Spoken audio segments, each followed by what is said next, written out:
Once upon a time, in the heart of Africa, there was a small village called Maro. Maro was surrounded by lush green forests and beautiful rivers. The people of Maro lived simple lives, farming, fishing, and celebrating their rich traditions. In this village lived two brothers, Kato and Juma. Kato was the older brother, wise and kind-hearted, loved by everyone in the village. Juma, on the other hand, was cunning and always looked for ways to get what he wanted without working for it.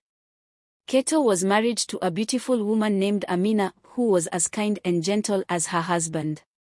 One sunny morning, the village was bustling with excitement as everyone prepared for the annual harvest festival.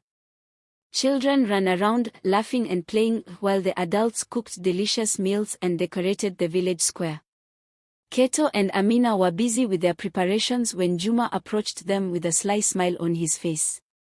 "Brother," Juma said, "I need your help with something important.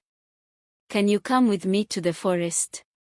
Kato, always willing to help, agreed without hesitation.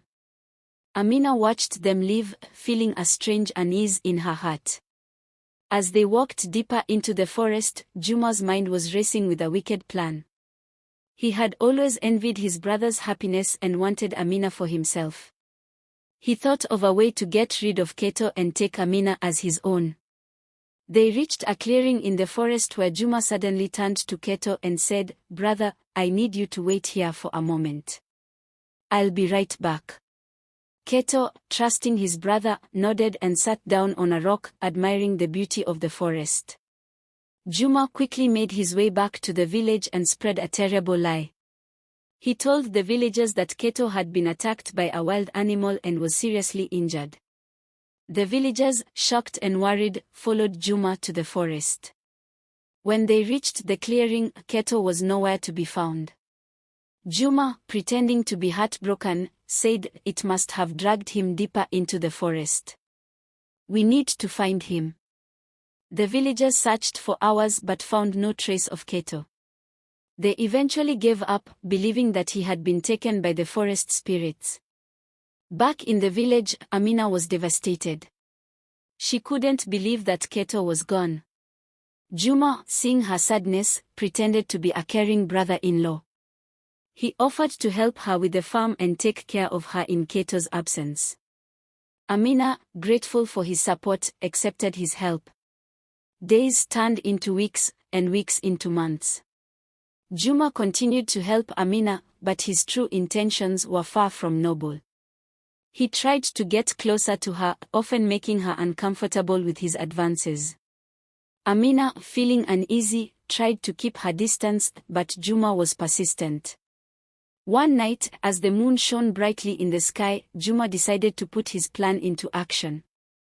He crept into Amina's heart and whispered, "Amina, I love you. I can't live without you. Be with me." Amina, horrified, pushed him away and said, "No, Juma. You are my brother-in-law. This is wrong." But Juma, driven by his selfish desires, didn't listen. He forced himself on her, ignoring her cries for help. Amina, feeling helpless and betrayed, couldn't stop him. The next morning, she felt broken and ashamed. The villagers, noticing Amina's sadness, started to whisper among themselves. They sensed that something was wrong but didn't know what. Juma, sensing their suspicions, tried to act innocent, but his guilt was evident in his eyes. As time went by, Amina couldn't bear the pain any longer. She decided to leave the village and seek refuge in the nearby forest, where she could find peace and heal her wounded heart. She packed her belongings and, without telling anyone, disappeared into the night. Meanwhile, in the forest, Kato was alive. After Juma left him in the clearing, he had been attacked by a wild animal but managed to escape. He had been living in the forest, trying to find his way back to the village. One day, he stumbled upon Amina, who was surprised but overjoyed to see him. Amina told Kato everything that had happened.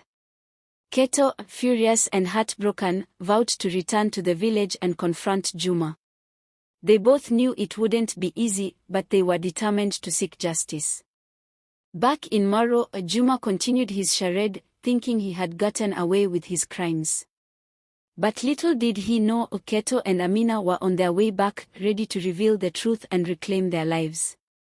Their journey was filled with dangers and challenges, but their love and determination kept them going. As they got closer to the village, they prepared for the confrontation that would change everything. When they finally reached Maro, the villagers were shocked to see Kato alive. They listened in silence as Amina bravely told her story, revealing Juma's deceit and betrayal. The villagers, outraged, demanded justice. Juma, realizing that his lies had been exposed, tried to flee, but the villagers caught him. They decided to banish him from Maro, ensuring that he could never harm anyone again. Kato and Amina, finally free from Juma's evil schemes, were welcomed back with open arms. The village celebrated their return with a grand feast, and life slowly returned to normal. Though their hearts were scarred, Kato and Amina knew that they had each other and the love of their village. They continued to live their lives, grateful for the second chance they had been given.